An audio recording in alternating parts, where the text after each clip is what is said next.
जय श्री राम भक्तजनों। आज हम श्रवण करेंगे कि भगवान श्री राम ने अहिल्या का उद्धार कैसे किया।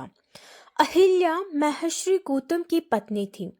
अहिल्या की उत्पत्ति ब्रह्मा जी से मानी जाती है, इसीलिए अहिल्या को ब्रह्मा जी की मानस पुत्री भी कहा जाता है। अहिल्या सभी गुणों से परिपूर्ण थी और बहुत ही सुंदर और रूपवती थी, जो अपने सौंदर्य, तपस्या और दिव्यता के लिए प्रसिद्ध थी।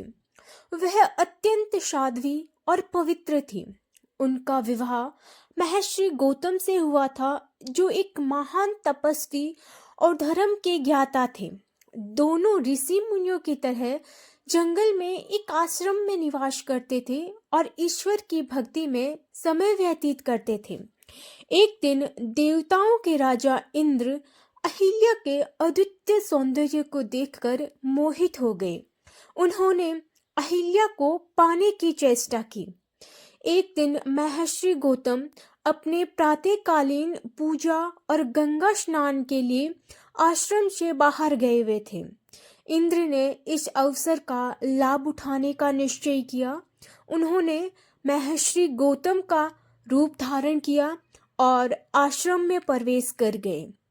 इंद्र ने अहिल्या को छल पूर्वक यह विश्वास दिलाया कि वह स्वयं उनके पति महर्षि गौतम हैं। अहिल्या ने इंद्र का स्वागत किया, लेकिन शीघ्र ही उनके भीतर यह एहसास हुआ कि कुछ गलत हो रहा है। उनकी अंतरात्मा ने इस छल को पहचान लिया।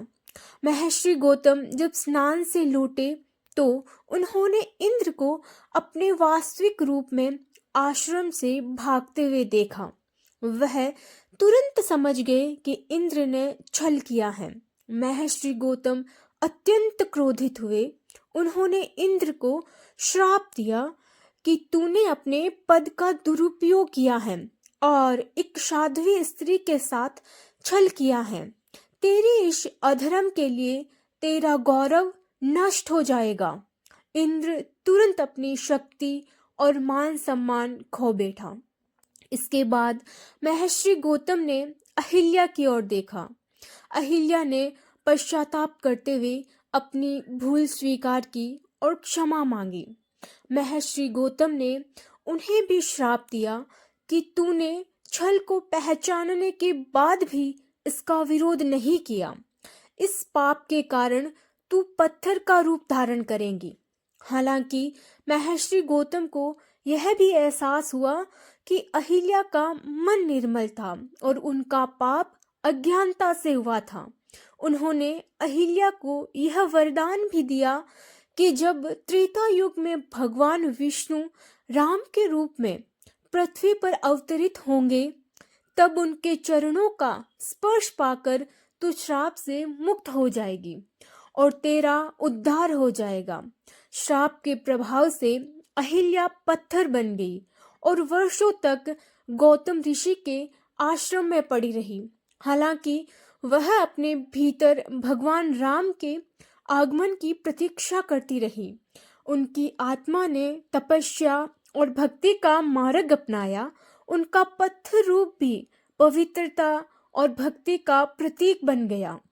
वर्षों बाद जब भगवान श्री राम अपने वनवास के दौरान सीता और लक्ष्मण के साथ मिथिला की ओर जा रहे थे, तो मार्ग में उनका आगमन गौतम ऋषि के आश्रम में हुआ।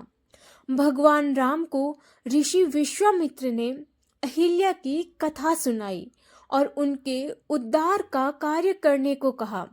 श्री राम जैसे ही अहिल्या के पास पहुंचे, उन्होंने अपने चरणों का स्पर्श पत्थर से किया। तुरंत ही अहिल्या अपने दिव्य रूप में प्रकट हो गई। उनके शरीर में एक दिव्य प्रकाश प्रकट हुआ और उनकी साधना पूरी हो गई। अहिल्या ने भगवान श्री राम को प्रणाम किया और उनके प्रति अपनी कृतज्ञता प्रकट की। अहिल्या ने भगवान राम की स्तुति की और कहा कि हे राम, आपने मेरी तपस्या को स्वीकार किया और मुझे श्राप से मुक्त किया है। मैं आपकी अनुकंपा के लिए सदैव आभारी रहूंगी। भगवान श्री राम ने उन्हें आशीर्वाद दिया और कहा कि उनकी भक्ति और तपस्या से वह संसार में पवित्रता और समर्पण का प्रतीक बनेगी। इसके बाद अहिल्या अपने पति महर्षि गौतम के पास लौट गई और दोनों ने पुनः अपने जीवन को तपस्या और भक्ति में समर्पित कर दिया।